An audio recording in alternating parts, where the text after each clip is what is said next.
Last week I asked my Instagram followers what film I should review next. Two of my friends DM'd me and they both separately suggested Waterworld and The Postman. So I put it to an audience vote and Waterworld came out on top.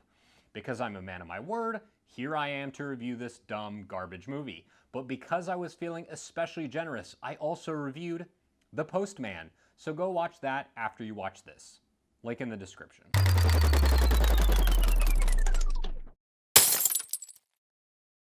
Before we get started, thank you so much for checking out the review. Click on that red subscribe button and the notification bell. That way you know whenever I post a new video. Waterworld has the distinction of being both a mediocre movie and a festering pile of trash behind the scenes. It was the most expensive film ever made at the time and destroyed the relationship between star Kevin Costner and director Kevin Reynolds, a relationship that wouldn't be repaired for over 20 years.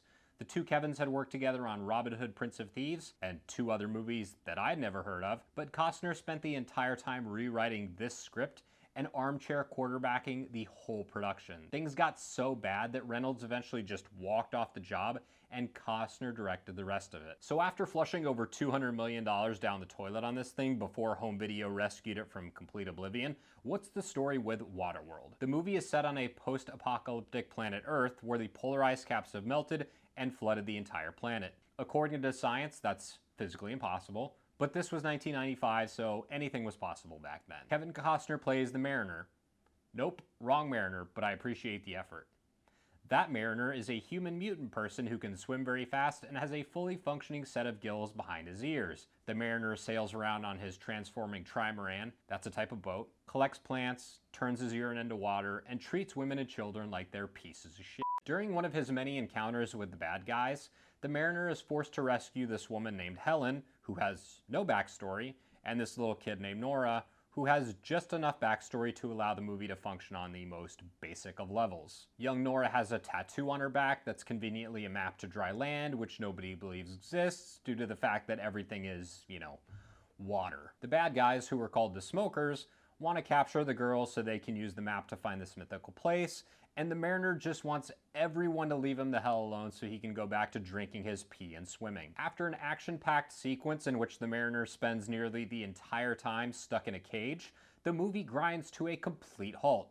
Turns out that blowing up your expensive movie set can be pretty exhausting. Waterworld then spends the next hour or so making sure that we hate the Mariner just as much as he hates other people. Complaining about a child drawing all over his boat with crayon?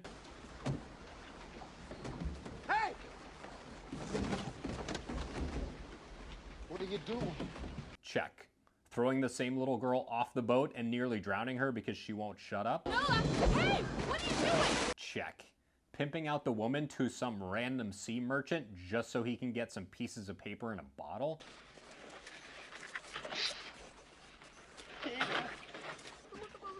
Check.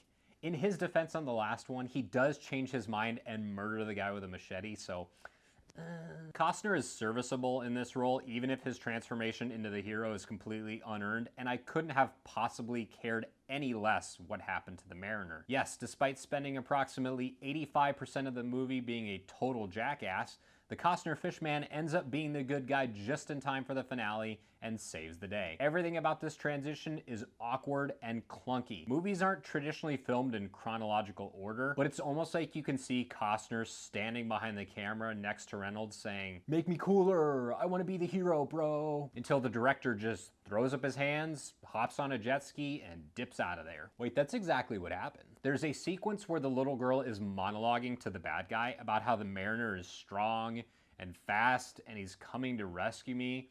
All the while, the Costner manfish is sneaking around dressed up like a grumpy ninja, snapping guys' necks and blowing people away with a gun. It's one of the most bizarre pieces of character development I've ever seen in a movie.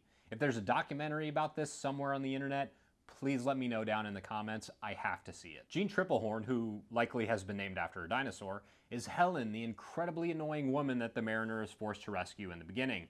Her annoyance fades slightly as the movie progresses, but she's such a stock, boring character that I found it really hard to root for her. Providing Helen with zero backstory certainly doesn't help her case. In one very long sequence that the movie chooses to completely waste, the mariner takes Helen underwater into Diving Bell and shows her various cities and landscapes from before the flooding. This is a really interesting scene that could have been developed further, but her reaction of, oh wow, things used to be different, comes off as so half-hearted and changes absolutely nothing about the story. It's a complete waste of time. Tina Margarino plays the insufferable and loud child. The scene where the mariner yeets her off the boat, I was completely on board with, loved it. Unfortunately, she gets rescued and the movie continues. Margarino is one of those 90s child actors that you would probably recognize, but simply does not work here.